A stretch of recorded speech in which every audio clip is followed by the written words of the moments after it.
What up, y'all? It's your boy, Mr. Downtown Ray Melo. You're listening to the Entertainment Report on iHeartRadio, live from Dubai for Friday, November 10th, 2017, delivering some major stories and trends going on in the world of entertainment and beyond. You can follow the show on Facebook, Twitter, or Instagram.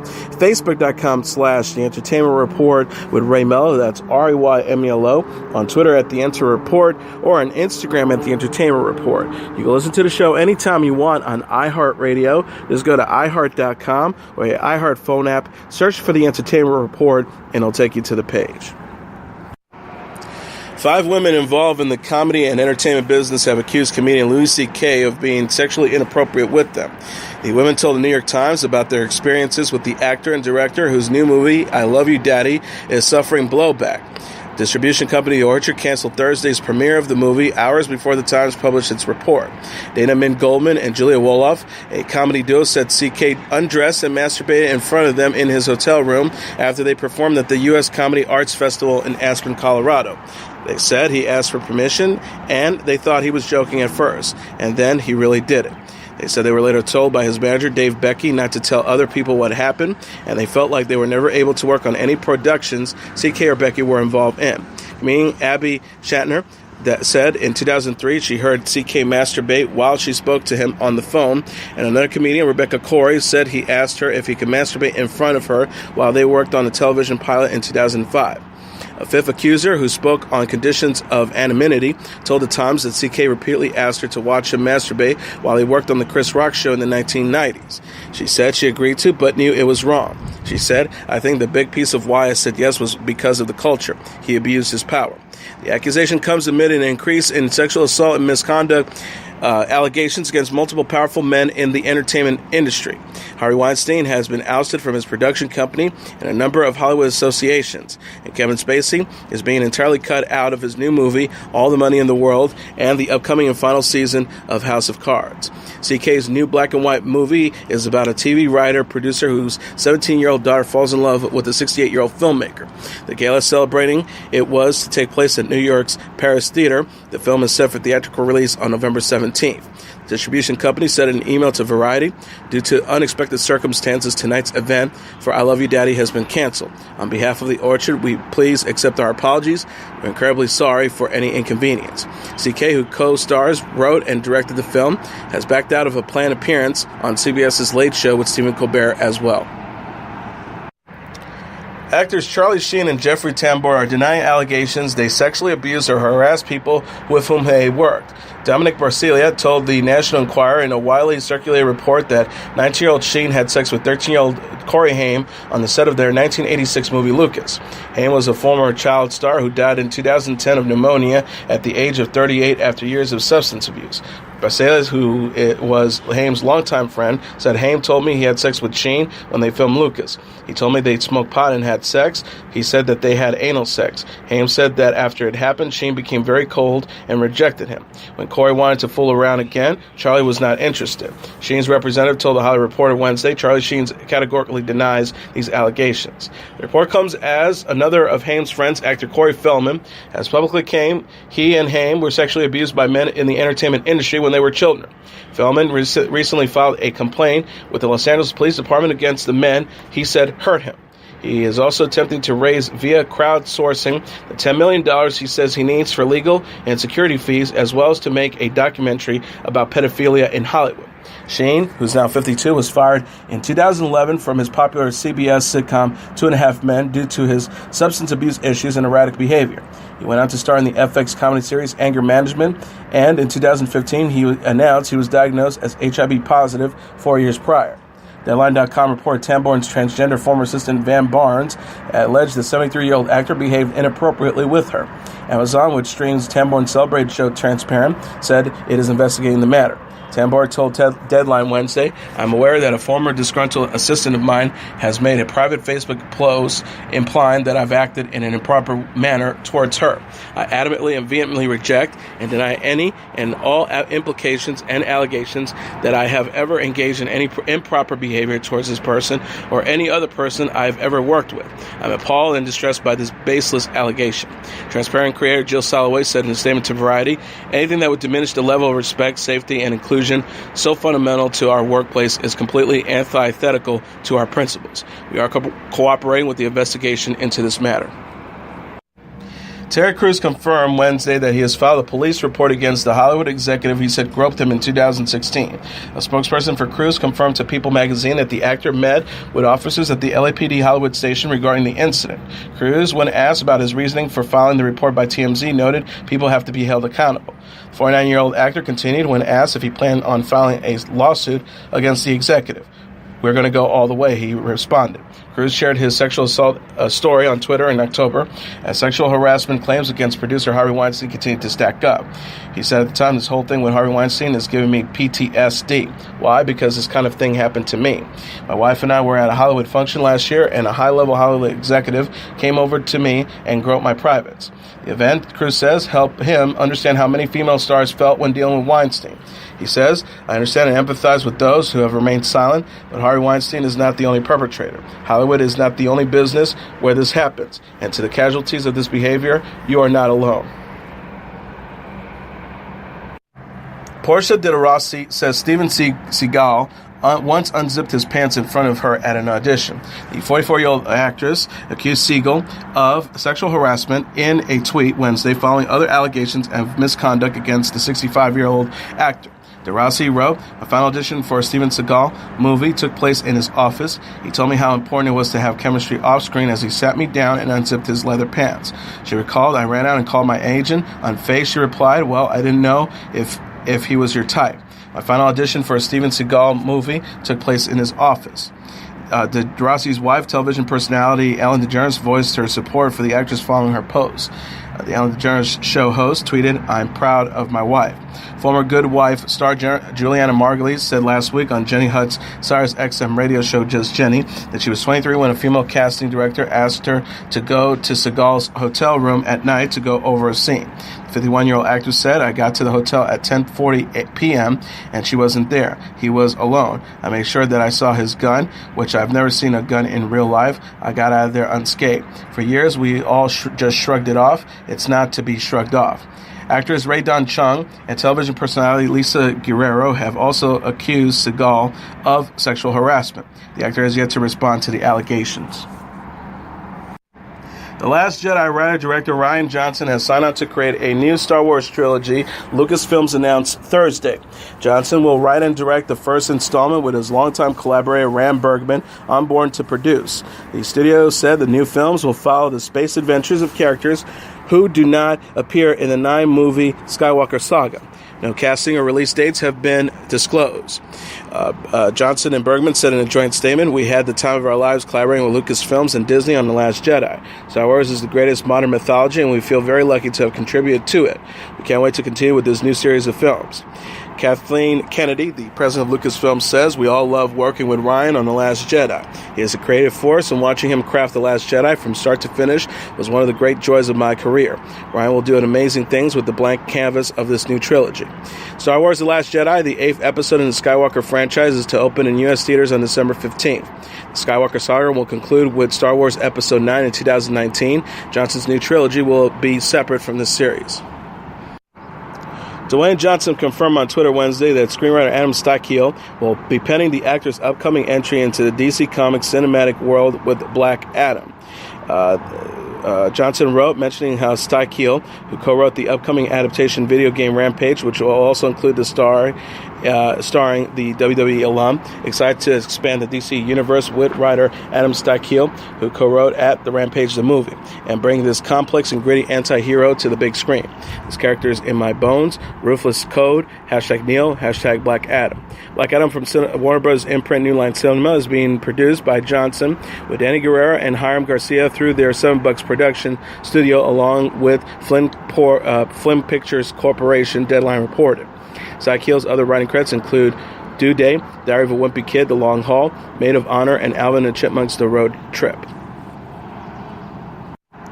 Author David Barclay Moore announced Thursday via Twitter that Michael B. Jordan will be directing the movie version of his novel, The Stars Beneath Our Feet. Moore retweeted, "I can now finally announce that super actor at Michael B. for Jordan will be directing the film adaptation of #The Stars Beneath Our Feet, with me attached as screenwriter and executive producer. Michael is a hardworking, passionate multi-talent. I know his film will rock, so excited, thanks, DBM." Deadline.com said that this will mark the featured directorial debut for Jordan. He is working with Endeavor Content, which holds the film rights to the young adult novel about an imaginative African-American teen coping with the death of his brother. Jordan retweeted Moore's message. He will soon be seen in the Marvel movie Black Panther, and his other acting credits include Creed and Fruitvale Station. The BBC has posted to social media the first official photo of the first female Doctor Who. The image shows actress Jodie Whittaker standing on a grassy hill wearing a stripy shirt with yellow suspenders, holding up cropped pants and blue socks and button-up boots on her feet. She is also wearing a calf-length brown and beige overcoat and sports a short blonde hairdo. The show's iconic blue TARDIS spaceship can be seen behind her. Whittaker, who is best known for her work in the mystery drama Broadchurch, is taking over for outgoing Doctor Who star Peter Capaldi, who will last be seen in the series' upcoming Christmas episode. Grey's Anatomy's landmark 300th episode will feature an Izzie Stevens lookalike. The medical drama's cast and crews confirmed in interviews this week that the ABC series will pay tribute to Izzie Stevens, played by Katherine Heigl, and other departed characters. Showrunner Krista Vernoff told Variety in an article published Thursday that the November 9th episode will show the Grace Sloan Memorial Hospital staff encountering a patient who is a dead ringer for Izzie. Vernoff said of filming with Heigl's doppelganger, "The actress looked so much like season 1's Katherine Heigl that I felt like I was traveling back in time." So you recall, we actually went looking for that stand-in, tried to find out if she was an actor, and in fact she was. We brought her here to play that role. One day, if she's famous, that's a pretty great breaking-in story.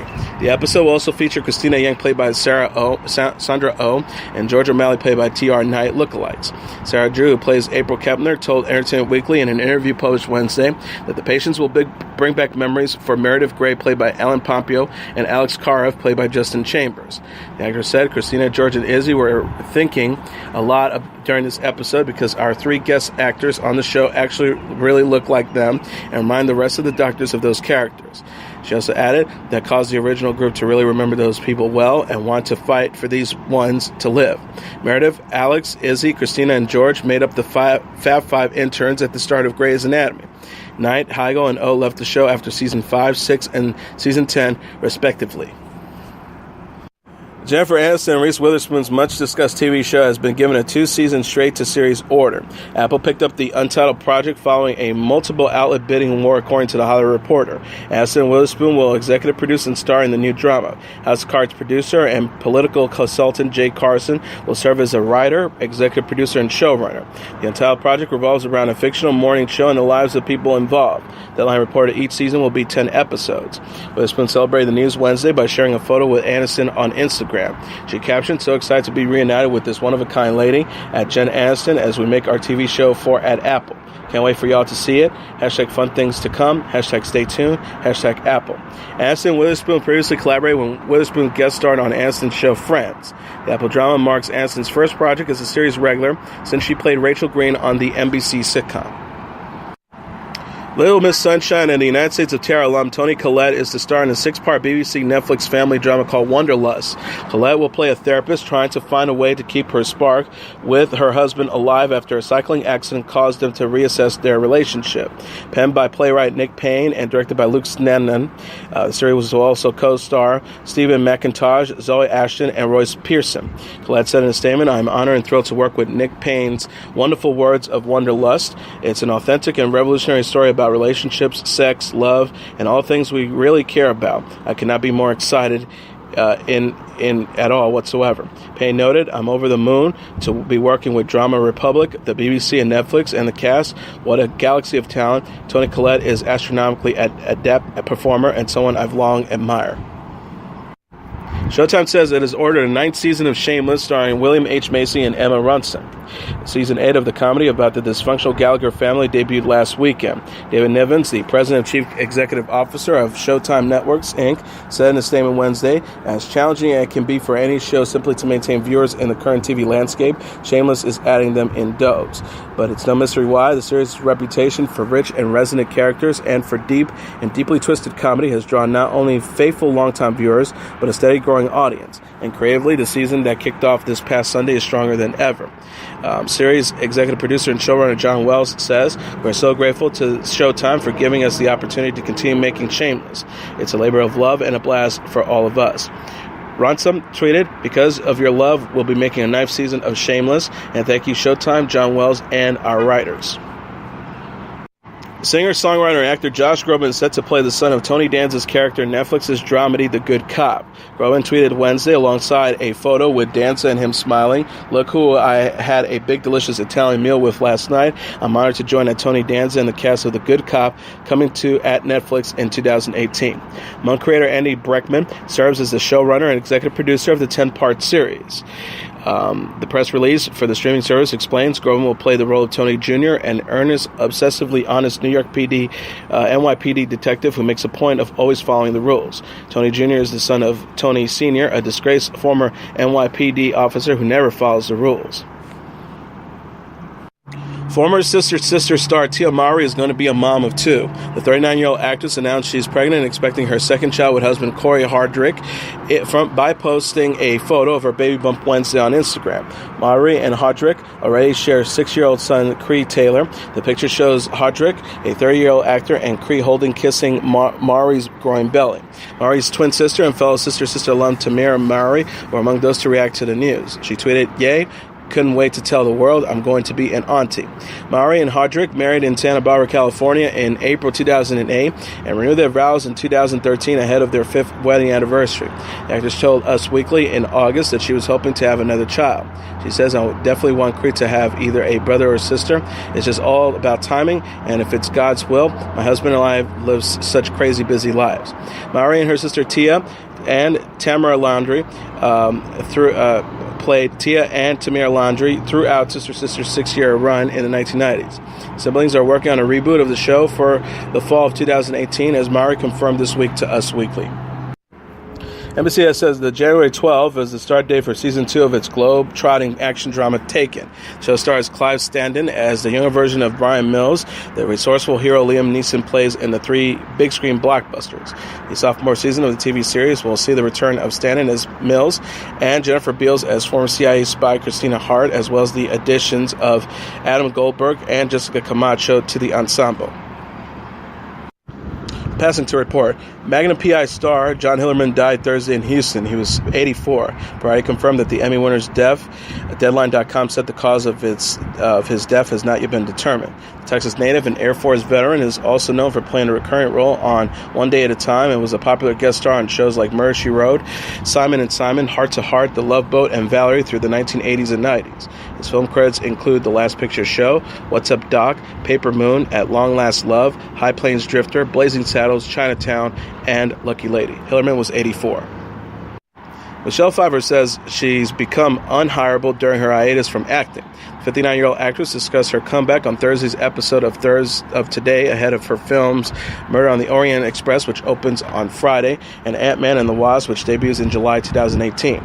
She explained of her retreat from the spotlight, I wish I could really take credit for making this big sort of sacrifice, but it's sort of just evolved. I guess my priorities may be shifted." Pfeiffer, who shares 24-year-old daughter Claudia Rose and 23-year-old son John Henry with husband David E. Kelly, said she stepped back in part to focus on family.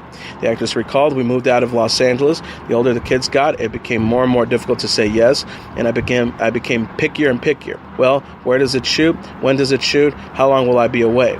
She also confessed, "At some point I became unhireable. That's what really is the real reason why I hadn't had work.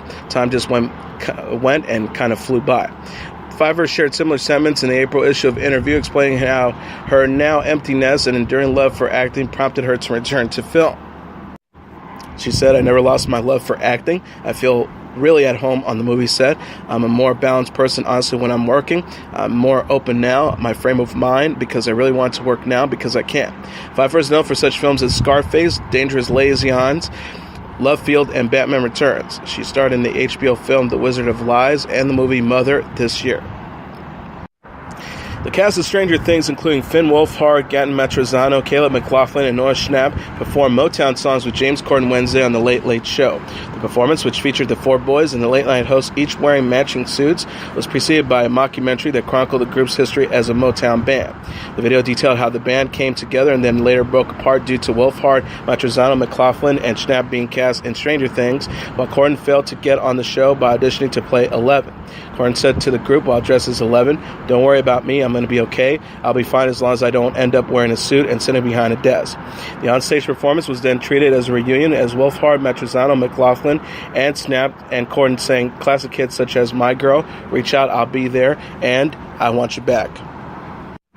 Fuller House star Bob Saget is engaged to girlfriend Kelly Rizzo. The 61-year-old actor and Rizzo, the 38-year-old host of the web series E-Travel Rock TV, celebrated the big news with friends on Tuesday. Saget posted a photo on Instagram of himself at dinner with Rizzo, Katie Killian, and talent manager and producer George Shapiro in Beverly Hills, California. The star captioned the picture, "Love the people in this picture, the most loving and legendary at George_Shapiro, Katie Killian, and of course my gal Kelly."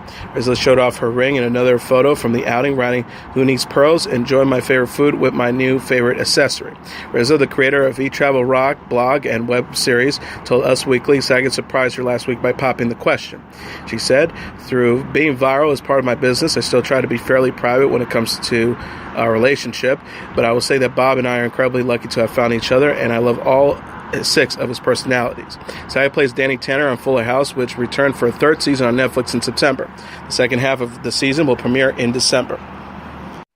Taylor Swift won Song of the Year at the 2017 CMA Awards, while Garth Brooks took home the Entertainer of the Year award. The Song of the Year was Little Big Town's Better Man, which Swift wrote for the 4-member group. Swift was the sole writer of the song and was granted the award. Swift wasn't in attendance at the CMA Awards show in Nashville, but Little Big Town's Karen Fairchild accepted the award on her behalf. Fairchild says, "Taylor, wherever you are, thank you for this beautiful song and for loving songs and loving Nashville." Little Big Town also won Best Vocal Group of the Year.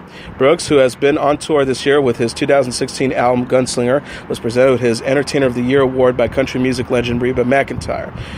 He said, referencing to McEntire, "Getting this presented to me by the Entertainer of a Lifetime, I thank you."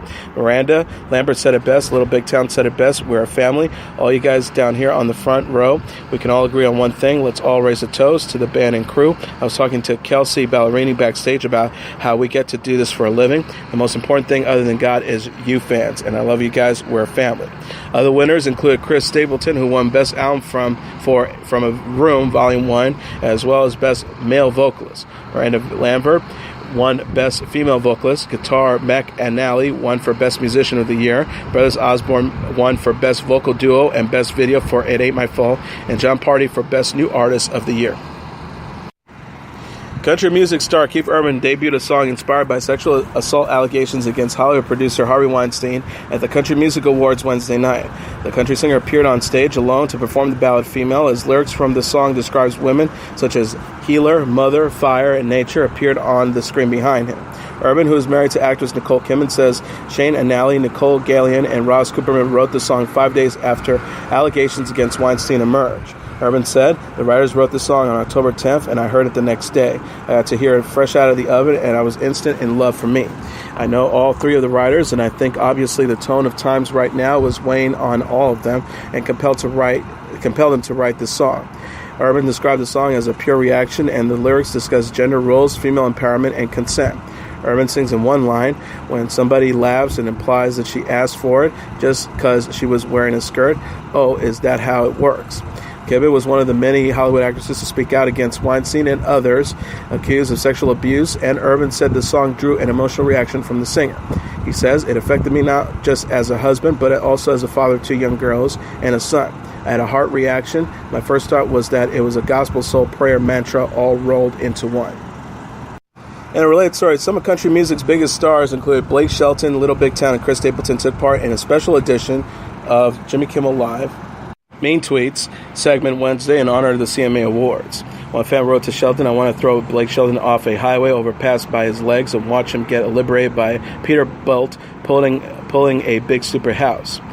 Little Big Town read aloud with member Kimberly Schnapman giving a shocked face after the band won the CMA Awards for Vocal Group of the Year. Little Big Town sounds like they threw a bunch of cats in a bag and beat them around with a tennis racket.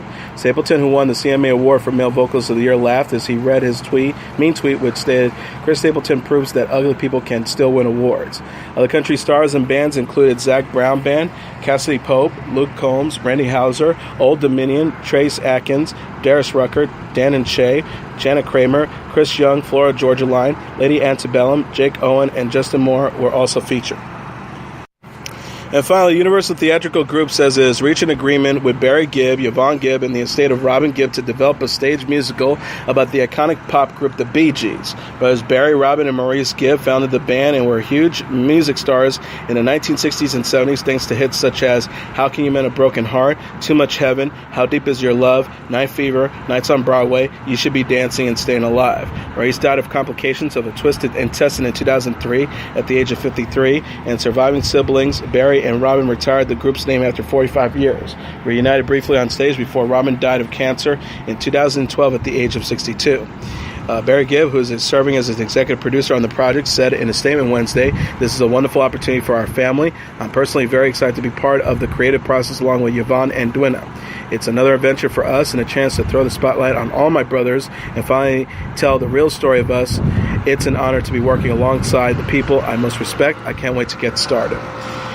And that's your entertainment report for Friday, November 10th, 2017. I'm your host, Mr. Downtown Ray Melo. I'll be back on Monday to deliver some major stories and trends going on in the world of entertainment and beyond. You can follow the show on Facebook, Twitter, or Instagram.